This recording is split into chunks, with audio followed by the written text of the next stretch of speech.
concluding acts of World War I. I want to just step back for a minute and make sure that we remember where we're at. The year is 1917. It's the pivotal year, the pivotal months, really. The opening months of 1917 are critical. Winston Churchill, who is a participant in these events, is famous as leading Britain through its great hour of trial in World War II, which really was quite a heroic thing. But in World War I, he took a lot of the blame for the failure at Gallipoli. Gallipoli was his brainchild. That was the attempt by the British and the New Zealanders and the Australians. It was called the ANZAC Division. I remembered it after class, but they were the ones who were trying to storm the peninsula there and take Constantinople, take the Straits. This failed. Churchill was blamed for it, even though the strategic idea had been sound. It had just been a question of tactically not being carried out very well on the actual field of battle. So he has plenty of time to write about the war. He famously remarks that, I know history will be kind to me because I intend to write these histories. And it's very true, very true. History is a highly political exercise. It's very ideological. Winston Churchill says, if the three events that we're going to talk about today, had happened in any other order than how they happened, the entire course of the war would have been different. Had Germany held off declaring unrestricted submarine U-boat warfare for a couple of months, had the Russian Revolution occurred a couple of months earlier, just everything would have been different. Everything would have been different. These three critical events all happen in the order that they do, and they result in the United States coming into the war. This basically spells the end for Germany. They're going to push very hard to win the war before the United States can effectively get forces over to Europe. And this is something that we're going to talk about today because the United States did not have a massive standing army and military-industrial complex like today. Today, the reason that we have $1 trillion military budget is that Washington wants the ability to be able to intervene anywhere it wants militarily and effectively anywhere in the world right away at the drop of the hat. That's what the $1 trillion is for. It's not actually to protect the United States. It's to be able to actively engage on any battlefield anywhere in the world whenever they want. That's what that's for. When you have a lot of client states all over the world, you kind of need that kind of capacity. So that's what that's for. We did not have that in the First World War. There was this whole preparedness movement that was sponsored by, frankly, big business. Big business wanted the United States in the war. Wall Street banks wanted the United States in the war. Why? Well, right at the start of the war, these Wall Street banks started floating huge loans to the British. Huge loans to the British. The idea that the British were going to lose this war, not be able to pay them back, that wasn't really front of mind. It didn't seem like, Britain is the world power. You have to imagine they've been the global hegemon for 100 years at this point, right? It seems like you're betting on a sure winner here. But as the war is grinding on, all of a sudden it's looking like, oh my goodness, maybe they're not going to win. And if they can't win, are they going to be able to pay us back? No, right? No, they're not going to be able to pay you back. And so Wall Street and big business, which these were highly interconnected.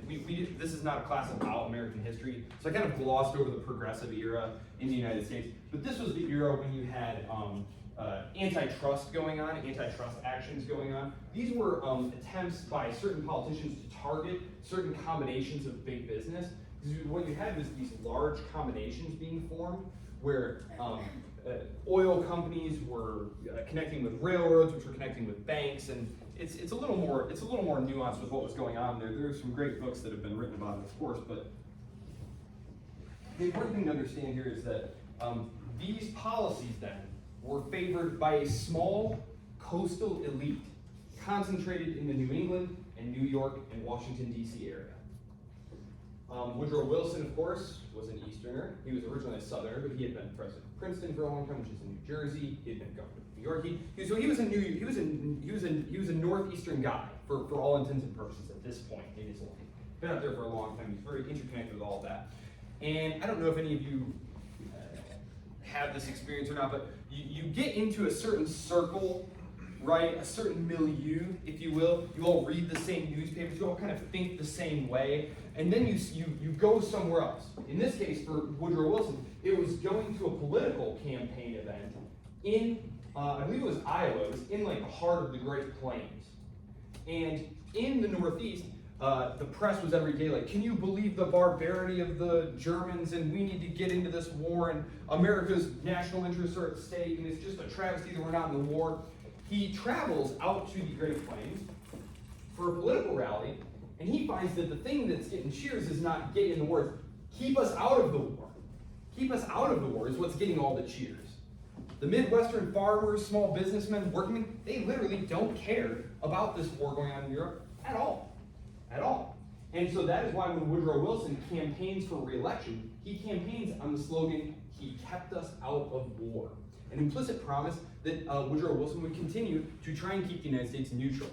A couple of important things to note about U.S. neutrality, and I already hinted at this with the big banks. Most of the big banks were strongly committed to working to help prop up the British and the French. The House of Morgan later on would say, we were told by the president to remain neutral in our thoughts and in our minds and in our words, but we didn't do that. We didn't know how. From the very first moment of the war, we were doing everything we could to help the British win the war. There were some exceptions. Banks like the Jewish-controlled banks, like the Lehman, for example. They were actually trying to give money to the Germans because, irony of all ironies, World War II has kind of muddied this fact or obscured this fact. But actually, the Jewish people had been treated far better in Germany than they had been in France, for example. We're only a few years past the Dreyfus Affair, which is a very infamous anti-Semitic event in French history. The British upper class were very anti-Semitic. It was very posh to be anti-Semitic, and quietly, not to do it in a vulgar way, but to be very anti-Semitic. That's one of the reasons there were so many more Jews living in Germany, is they were treated far better there. So they were trying to give money to the German government, give loans to the German government. One of the problems was, though, and we talked about this last time, is that the British Navy has total control of the surface, right?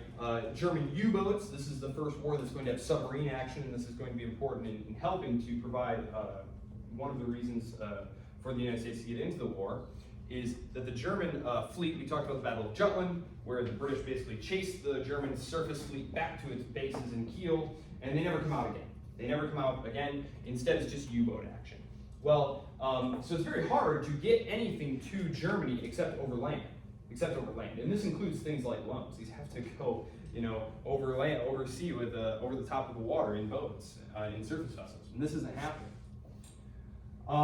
Another thing is that as soon as the war breaks out, one of the first things the British do is they cut the undersea cables that are connecting Berlin to Washington, right? So basically they go and they cut all of Germany's telegram cables so that all information is going to pass over British-controlled wires. And so this is going to be very important because from the very beginning, the British understand the importance of propaganda. The British were the first Western government in the modern period to really understand the need to shape public opinion and to control the narrative, if you will, to control the narrative. So they had an actual Department of Information. Department of Information sounds very Orwellian, right? Because of course, you're familiar with like Orwell and Orwellian stuff. Like the things mean the opposite of what they seem to describe. Like the Patriot Act, right? Patriot Act. The Freedom Act. Yeah, right. Not really about freedom. Not really about patriotism. So the Ministry of Information is literally devoted to setting up propaganda pieces. They actually had a studio all set up in London where they would stage photographs for the pictures. The most infamous one was called the Belgian Atrocities. Remember, Germany had invaded France through Belgium, right? Through Belgium. Well, shortly after this happens, stories start appearing in the American press about these horrible, these totally unimaginably barbaric things that the Germans are doing. They're raping nuns, hundreds of them, and then butchering them. They're taking babies. One of the favorite pastimes of the German soldier is to take babies from the cribs and throw them up in the air, and the men try to skewer them with bayonets. Can you believe that? You shouldn't, because it was totally made up, right? It was completely made up. But again, you open the paper and you read about this. Oh my goodness, who can believe the Hun's iniquity, right? those monsters. And so the British, and this is only the most famous instance of this, and it happens very early in the war, and it's happening throughout. It's happening throughout. And this is very important too in shaping American public opinion, because the largest ethnic minority group in the United States at this time are German Americans. And there's going to be a concerted effort by lawmakers in the United States to target what so-called hyphenated Americans, specifically German Americans, and to a lesser extent, Irish Americans. Irish Americans hate who? Who did Irish Americans hate? English. Hated England. It's just a reflex. Hate the British. Yay, Germany. Don't even know what they're doing, but boo England, right? So, but the German population, there were over 200 German language newspapers in the United States. They were the largest single ethnic minority group. They were very highly concentrated in what was called the German Belt across the Midwest and the Great Plains. These legislatures start passing laws. For example, they make it illegal to speak German in public. It's literally a criminal offense to speak German in public. They ban the playing of German composers, for example, like Beethoven and Wagner. It's really, World War I becomes the low point in the history of American civil liberties, really, even today. I mean, I guess you could argue about, the Patriot Act and the PRISM program and things like that, but really, certainly prior to the War on Terror in the 20th century, this is the low point. I mean, yes, during World War II, there is the internment of Japanese Americans, which is the single worst thing, which is the single worst violation of American civil liberties in the 20th century. But just the whole program of what's going to be set up here. Woodrow Wilson. Gosh, it's tough for me to say anything nice about Woodrow Wilson at all. He's probably my least favorite president. And he's actually fallen out of vogue. Years ago, if you look, the American Political Science Association loves to publish lists of best presidents, and they rank them, right? And for years, Wilson was always near the very top.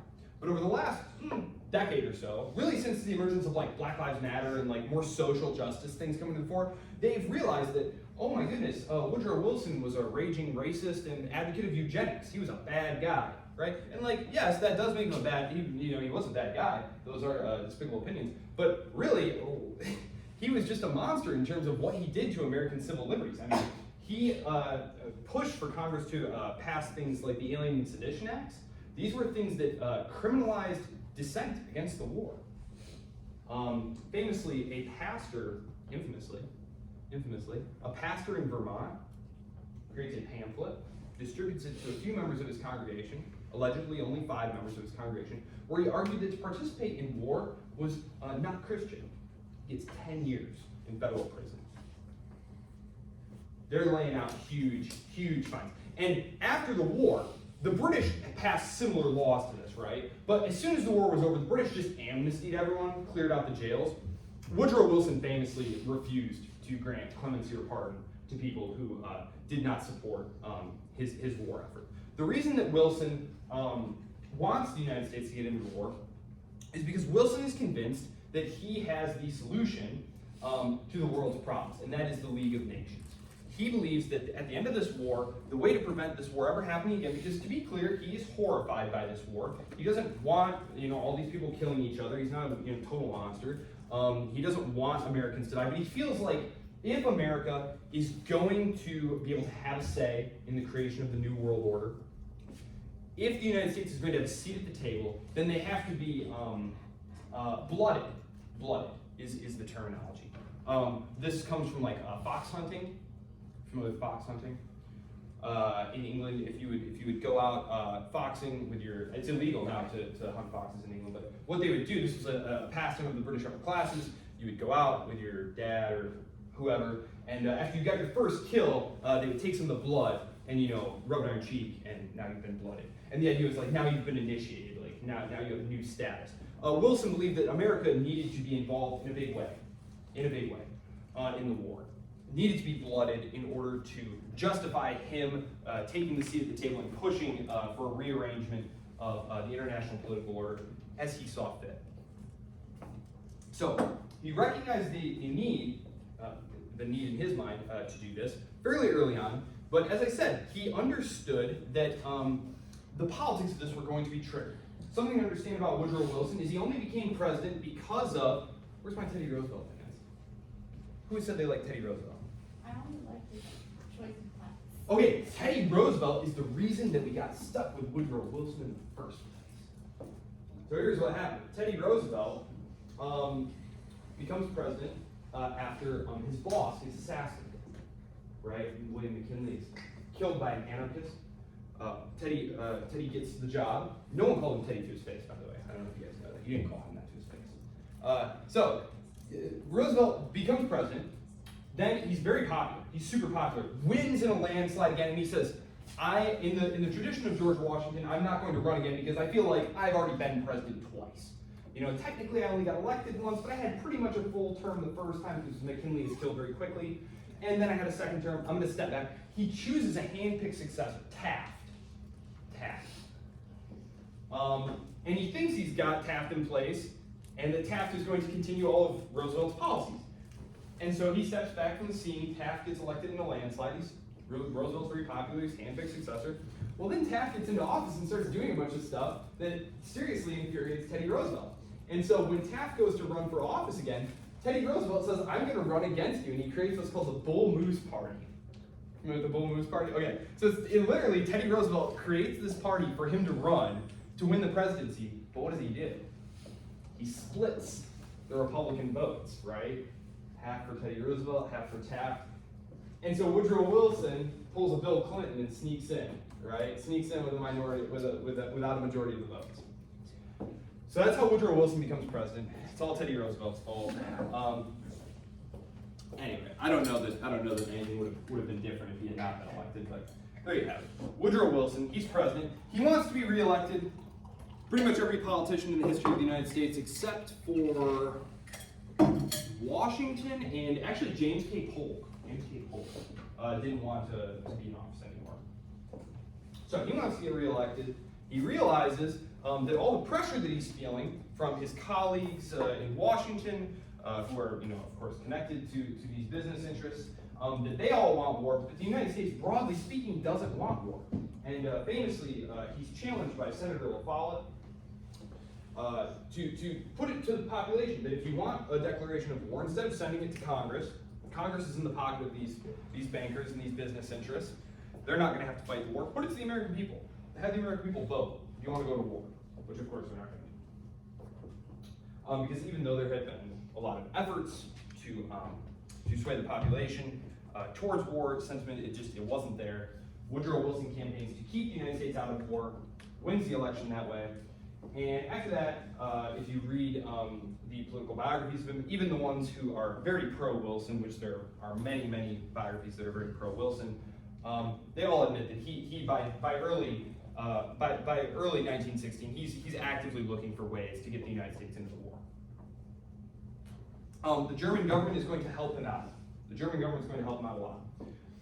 In conventional tellings of the story, you hear something about the Lusitania, right? You heard of the Lusitania?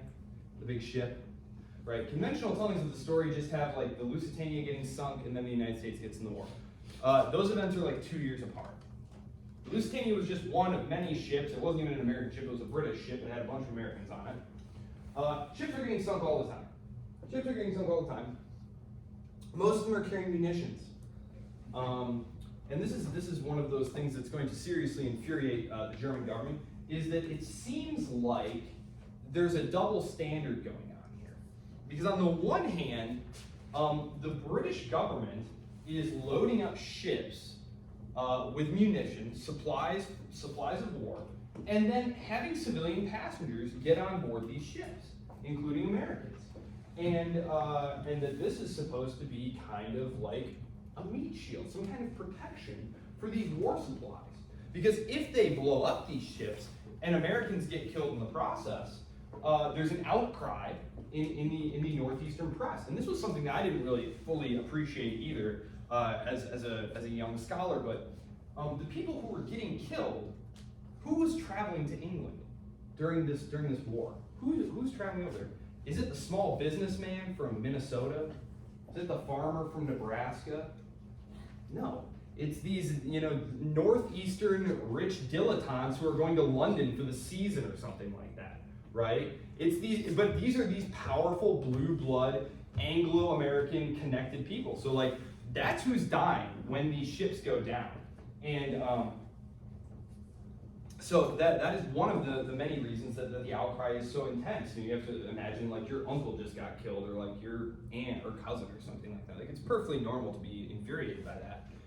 But the Germans are saying, listen, we're under intense pressure here. The British have been blockading us for years. We have to start trying to choke off supplies to Britain. We have to try and force Britain out of the war.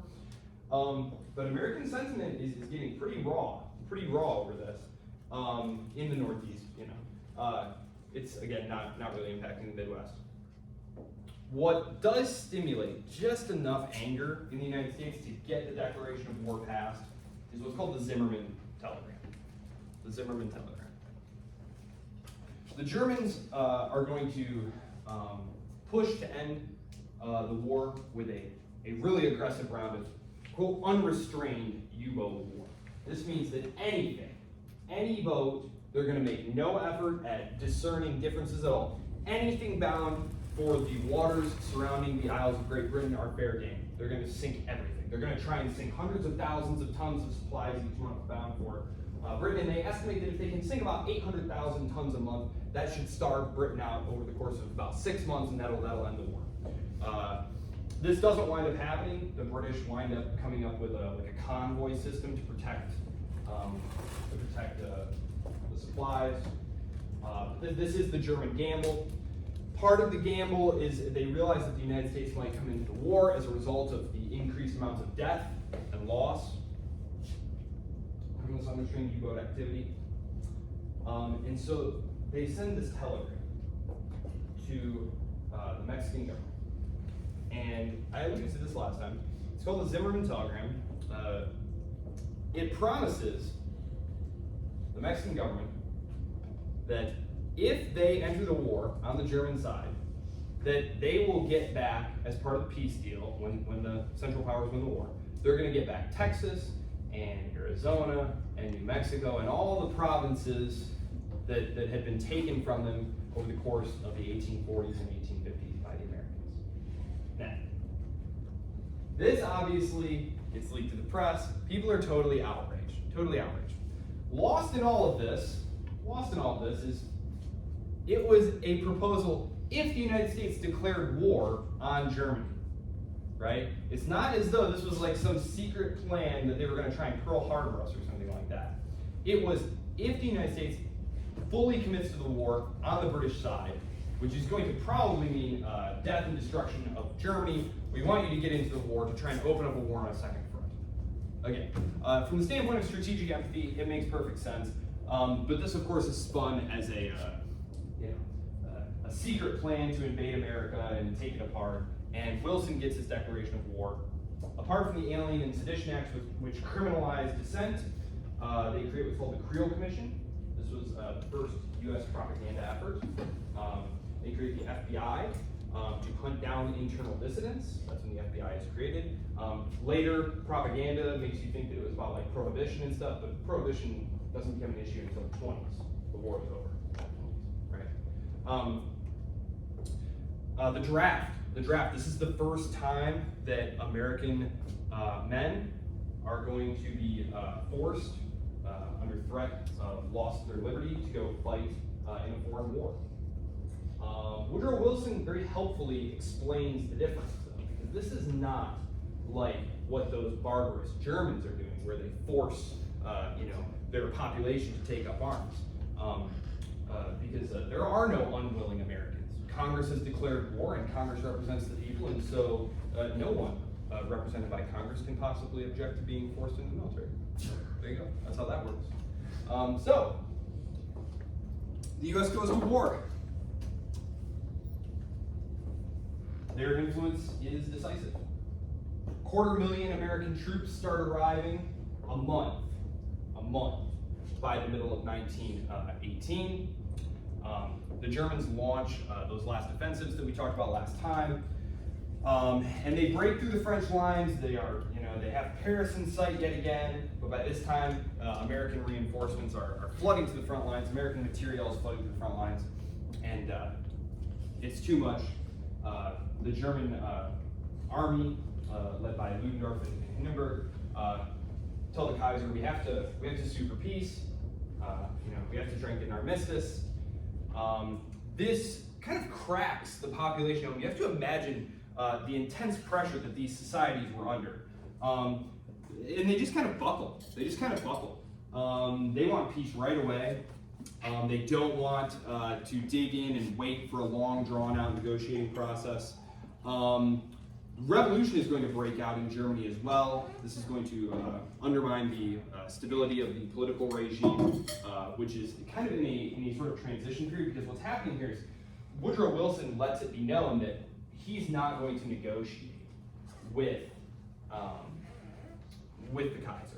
He's only going to, yes? So you're saying if it weren't for the Zimmerman telegram, the U.S. wouldn't have gotten involved so soon. Germany likely could have taken Paris. Yes. It's obviously counterfactual history, so it's difficult to say. Yeah. But it's possible. It's very likely. It's almost certain, because after this, the United States, as soon as the United States gets in the war, you have to think the troops aren't really arriving until like 1918. But as soon as war is declared in early 1917, they start sending boatloads of actual arms and munitions and food and supplies and everything. Like before, it had been like war credits, loans. The French would then use the loans to like buy food and stuff, but they weren't sending like large amounts of arms and things of that nature over there. It also was really heartening too, because the French are experiencing mutinies all along the front. In early 1917, there's what's called the Nivelle offensives. These are an attempt by the French to break through the German line, and of course they get massacred, right? Like it's massacre. Like people are just dying by the tens of thousands a day in some of these battles, and there's a mutiny all along the lines. It's kind of a miracle the Germans didn't notice what was going on and attack at that point, because the French line would have just completely crumbled.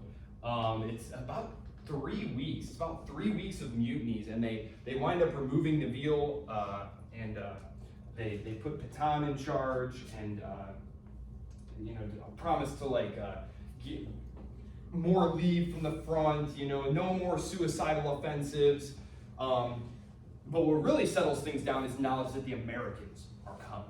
The Americans have declared war. And if you just hold out a little bit longer, we're going to get back those promises. We're going to win the war just like we said we were always going to. This is the War of the Record and the Gramophone, and there's a very popular little jingle that they invent. I will not sing it for you.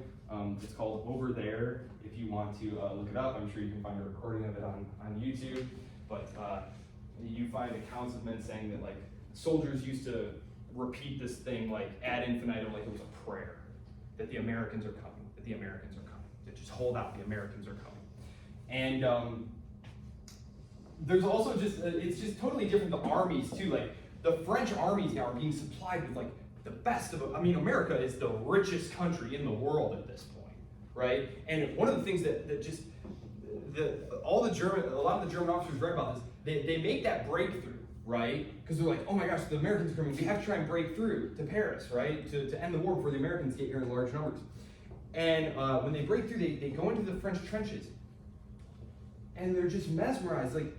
There's just stacks and stacks of canned meats from America and powdered milk and stuff. And the German troops are living on stale crusts of bread and boiled fat and stuff like that. You know what I mean?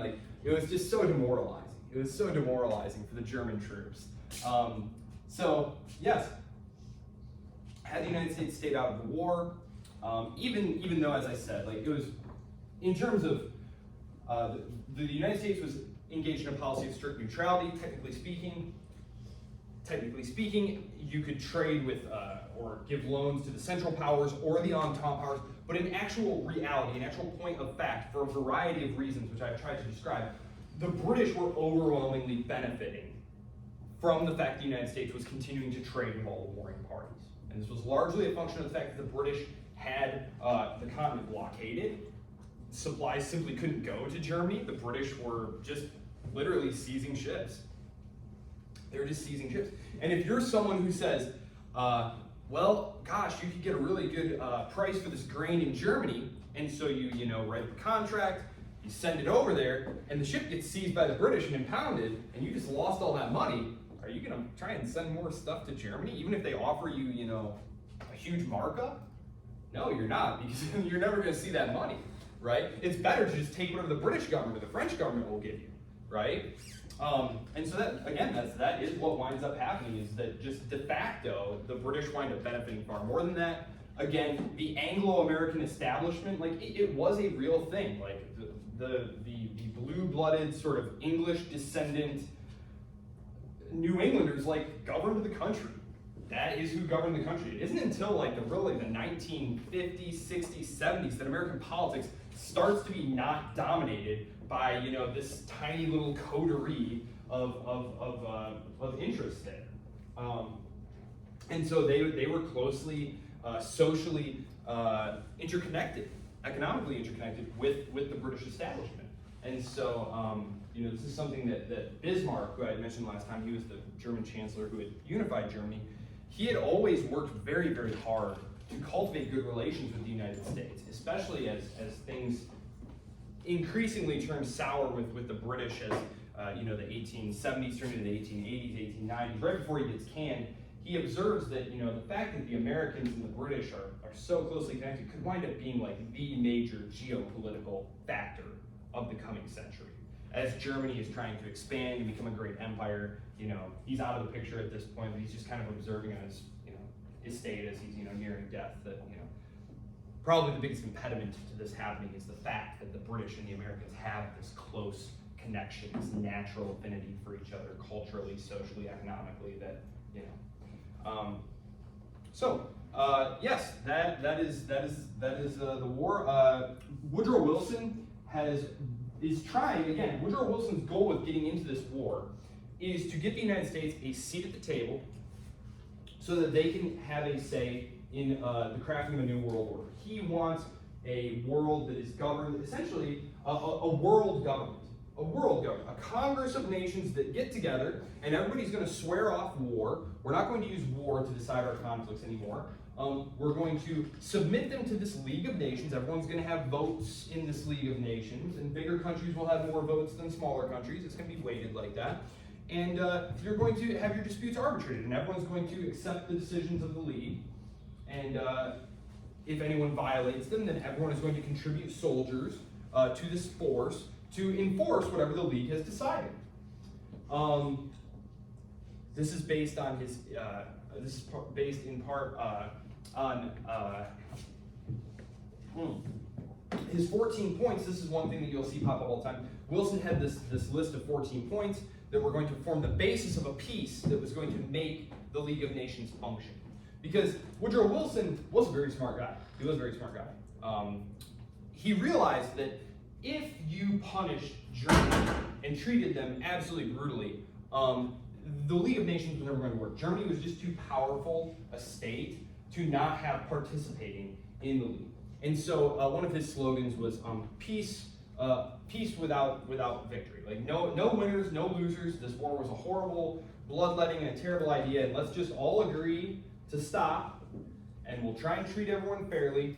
This is not what the French have in mind, though, right? The British don't have this in mind, but the French seriously don't have this in mind. And so when the British come over, and when the Americans come over and help them win the war, and they all sit down at the peace conference, it's very apparent very quickly that Wilson is not going to win. Not going to win. He comes in with all these big ideas about how we're going to restructure this, and in the future we're going to do this. The British and French, though, are more playing these negotiations in the traditional manner of power politics. They aren't concerned with any kind of grand reorganizing principles or legal frameworks. They're more concerned with getting paid, right? They're more concerned with getting paid. They want reparations from Germany. They want Germany to pay the cost of the war. They want territorial adjustments. They don't care whether or not they're quote-unquote fair.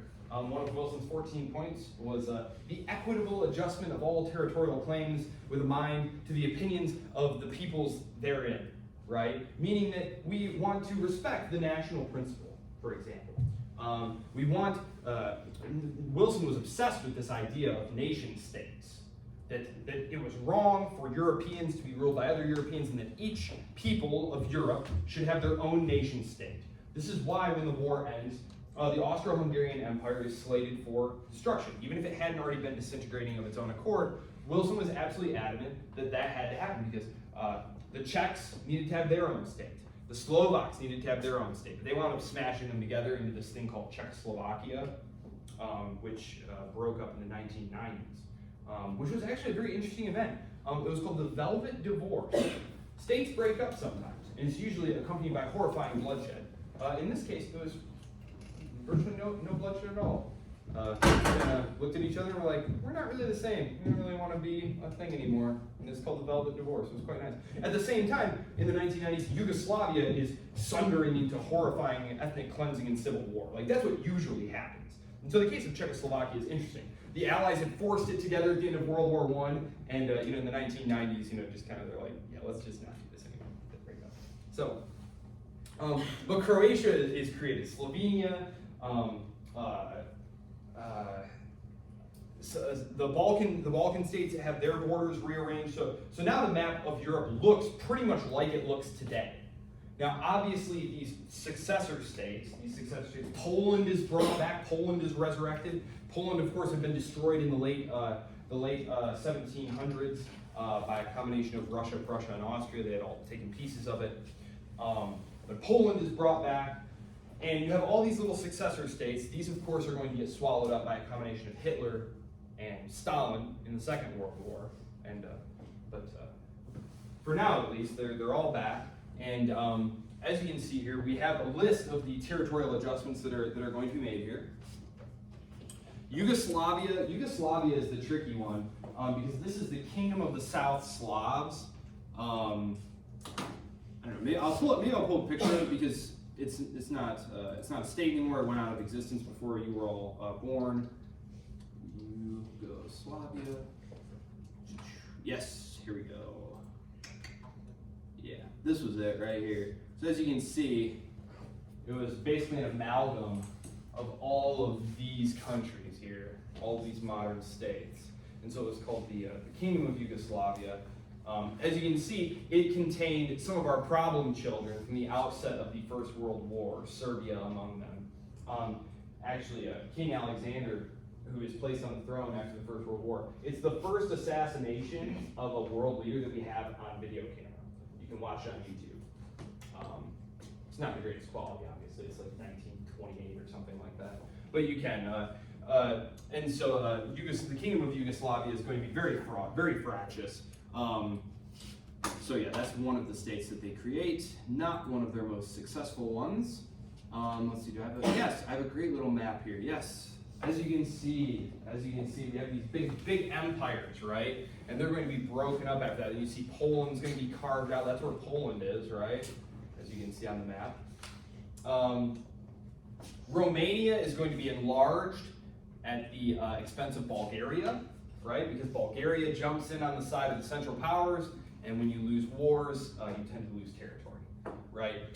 And this is going to be something that's mentioned to this day, actually. Just various territorial insecurities, like Transylvania has always been a very fraught issue there. The Ottoman Empire gets broken up.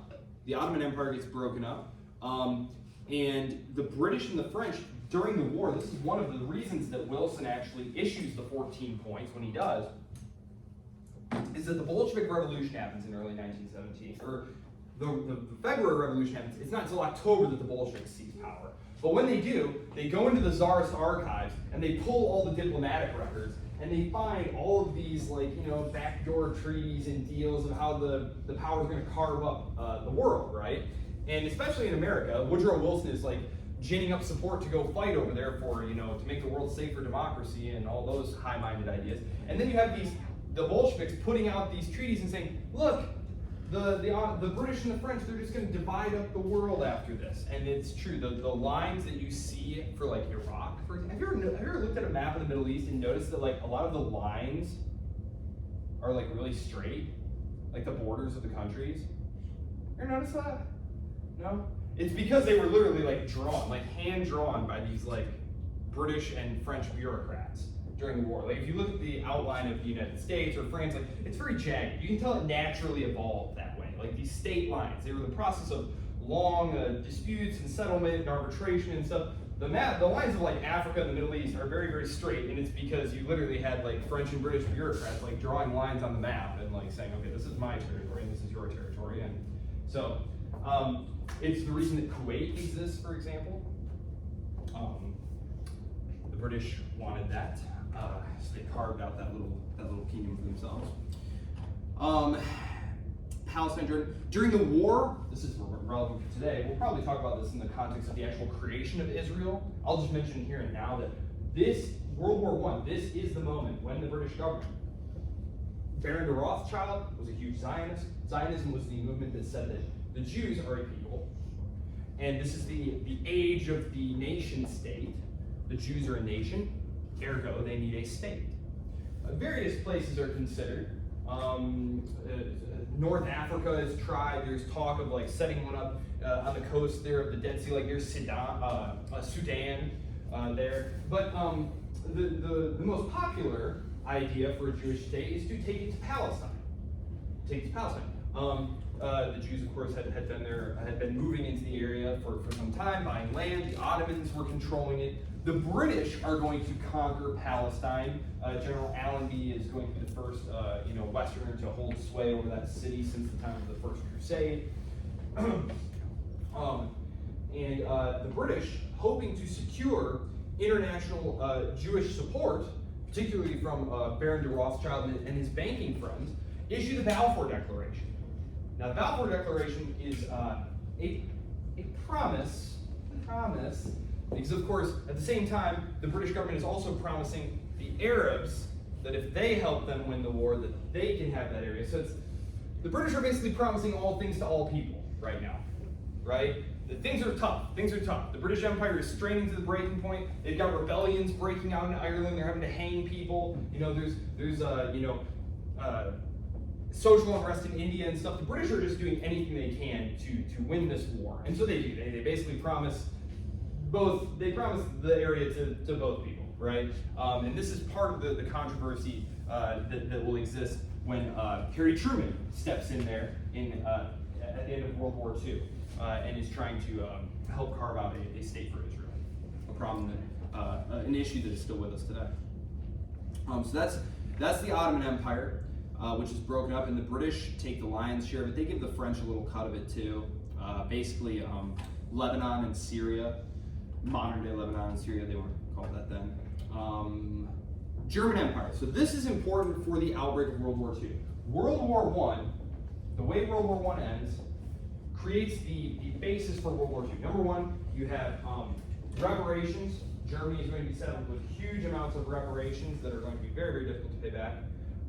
Impossible in some cases, and actually, I don't want to go into that right now. The German government is going to gamble on not paying them back, which is going to lead to a military occupation by the French, etc. We will definitely talk about that. Hyperinflation, where you all know what inflation is now, right? Inflation wasn't in the news until a few years ago, but now we know what inflation is again. Well, in Germany, they're going to experience hyperinflation. Hyperinflation is where you have thousands and thousands of percent of inflation each year, to the point where it takes a whole wheelbarrow full of money to go buy like a loaf of bread or something. Another major issue here is that they're going to be stripped of land. Obviously, Alsace and Lorraine are going to go back to the French. Significant parts of West Prussia and Upper Silesia are going to go to Poland, Memel to Lithuania. The Saar Basin is effectively going to be under French control, and then the Rhineland is going to be demilitarized, the fortresses are going to be destroyed, and then Germany and Austria, the two major German powers, are going to be forbidden from merger, the Anschluss, right? And so this is a major violation of the principle of national self-determination, right?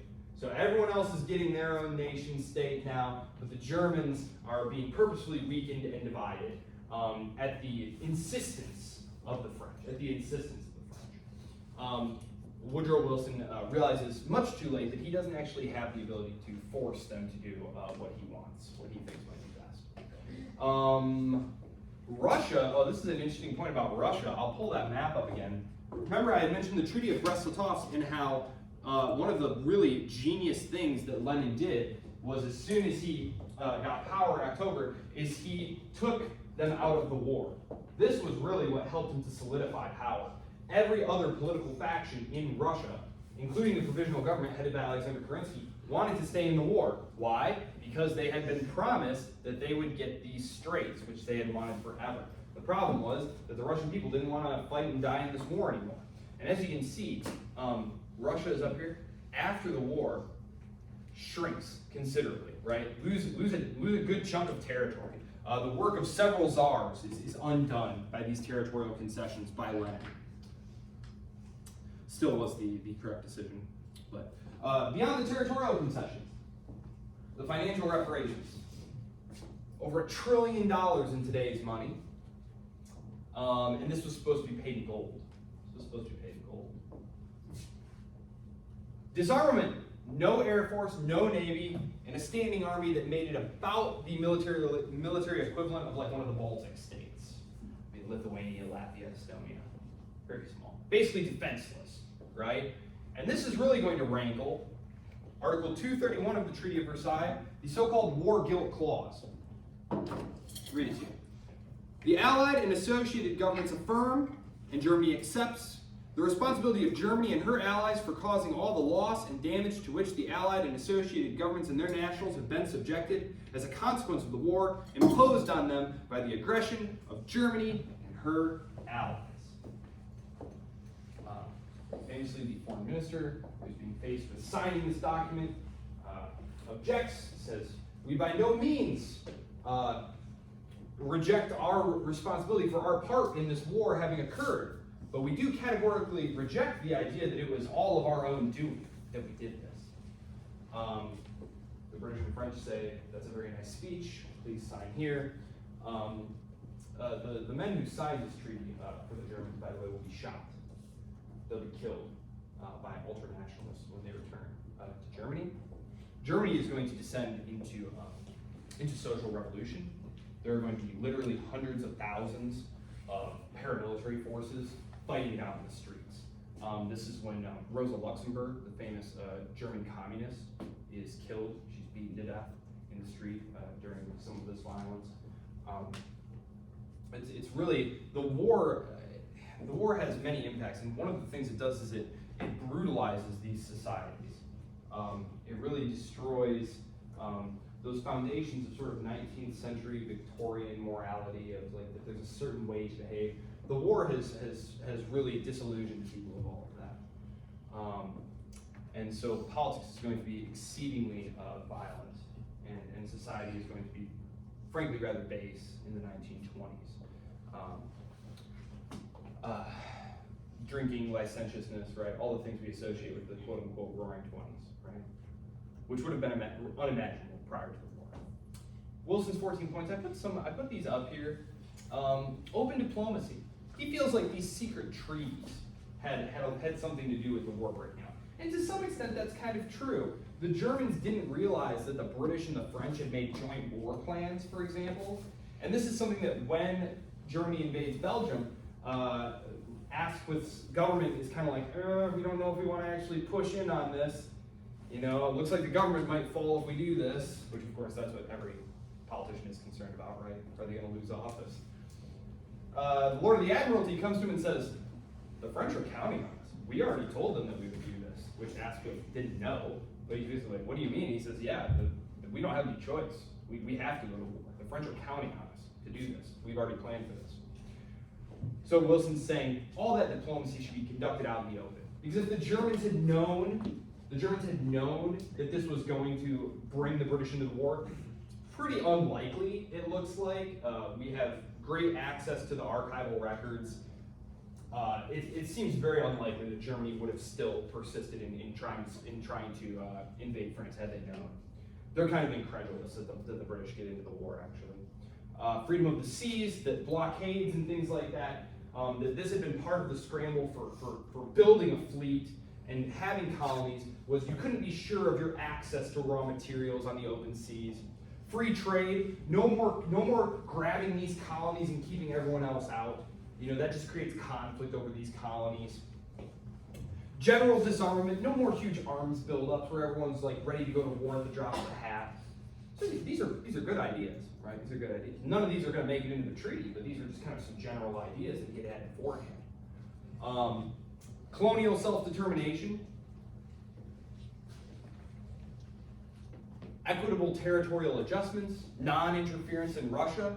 Of course, this is not going to be followed through on. The Allied governments are going to intervene in Russia, and this is actually, it was a pointless intervention, and they give up very quickly, but it's a huge propaganda coup for the Bolsheviks. The Bolsheviks are trying to solidify their hold on power. They were a real minority party. They weren't terribly popular, but they were able to point to the Japanese and the British and the Americans landing troops in Russia to say, look, Russia is under attack by foreign powers. Are you not going to rally around us, rally around your government as we try to defend Russia's honor? It's a huge miscalculation. The restoration of Belgium, obviously it had been occupied by the Germans. The return of Alsace and Lorraine to the French, that was a little more controversial. Those provinces had been traded back and forth between the British and the French going back centuries. The redrawing of the Italian borders. A lot of Italians had been excluded from Italy itself. They were actually part of Austria. Actually, when my family comes over, the Bagatinis, they came over in the 1850s. If you look at the actual documents, they came from quote-unquote Austria. They came from Austria.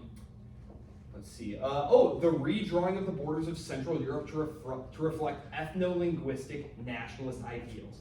Problem with this is, if you look at it from a long way away, yeah, it looks like things are pretty homogeneous over there, right? Everybody's pretty much the same. But the closer that you get, right, to the actual realities on the ground, you find that there's Croats and Slovenes and Hungarians and Bosniaks, they're all mixed together, right? And this is going to lead to some pretty nasty incidences of like ethnic cleansing, right? Self-determination for the Balkans, self-determination for the non-Turkish people within the former Ottoman Empire, and the formation of the League of Nations. Formation of the League of Nations. Last thing I'll say about this, the League of Nations is created. It is created. Wilson believes that this is the most important thing that he has to contribute, because it will make sure that nothing like this ever happens again. This has been the worst war in human history, and if we have the League of Nations, it will never happen again. And so the British and the French and the Japanese and all their allies say, look, if you throw out points 1 through 13, we'll give you point number 14. And so Wilson mulls it over, looks at his hand, doesn't have a lot of cards to play, says, you know what, no matter how unjust this settlement may be, no matter how wrong I think it may be, as you can see, he had very different ideas than how the Treaty of Versailles actually turned out. He says, as long as we have the League of Nations to keep the peace, it won't matter. That in the long run, these things will sort themselves out. There won't be another war like this, and that's what's important. And so he makes the trade. He takes the League of Nations in exchange for giving up on all the rest of those points, letting the British and the French basically do whatever they want to Germany. And then the League of Nations, he comes back to the United States with the treaty. He needs it ratified by the Senate. But he's made a lot of enemies in the Senate, frankly. He was not a majority president to begin with, and he was only able to really retain power by building a wartime coalition. After the war, he really runs roughshod over his opposition. He goes to Congress, goes to the Senate and says, I want you to ratify this treaty. The Republicans, led by Henry Cabot Lodge, who's a confidant and a fellow with Teddy Roosevelt, they say, look, we don't like certain provisions of this treaty. For example, there is a provision of the treaty that says, as part of the League Covenant, that if the arbitrament of the League is ignored, if two countries say, well, we have this dispute over this territory and which one's right, and the League votes on it, and then one of the powers tries to do something else, say, the Belgians and the Danes are arguing, the Belgians invade Denmark or something like that, then all the other powers who are signatories of the League have to contribute military forces to go sort this out. It basically commits the United States to fighting a war if the League says so. And this is seen as a huge violation of America's sovereignty. We're not yet to the point where that seems acceptable. That'll have to wait until the 1950s and the advent of things like NATO. The Republicans say, no, we need some language change there, and then we'll sign. Wilson, who's not really in his right state of mind at this point, He's going to suffer a series of strokes. He's been under intense pressure. Instead of taking this opportunity to bargain politically, he just digs in his heels and says, no, you're going to sign it exactly how I wrote it. And the Republicans say, no, we're really not. And it dies just like that. He has a stroke, a final stroke a few months later, and he's basically an invalid after that. And the United States does not join the League of Nations. This renders it effectively impotent because the British are going to be basically bankrupt, not able to enforce the League. The French people are going to have been bled to death. When Hitler invades, they basically give up in a couple of weeks. I mean, just no one wants to fight this kind of war ever again. And so without American military power to hold this agreement in place, once Germany decides to start violating the provisions of the Treaty of Versailles, there's going to be basically no one there to stop them. Yeah, and that's the road to World War II. Spoiler alert, which I think you all know. Okay, any questions? Okay, I am going to post a video on Tuesday. Look for it. It's going to be me presenting the exam, which will be next Thursday. Because I know we're not going to be here Tuesday, I believe, right? Or some of you aren't going to be. I don't think anyone's going to be here. So it will just be posted to the Blackboard page. It will just be me sitting there reading off things that are going to be on the exam. Okay? I'm going to post all the quiz questions and answers to a discussion board thread. Because you already know that all of the quiz questions are going to be on the test. And then there will probably be like, probably 10 other questions that will be selected from the reading. And then I will give you some prompts to prepare for. You will choose one essay prompt. Short answer, not really. Okay? All right, great. I will see you all Thursday then. Happy Easter.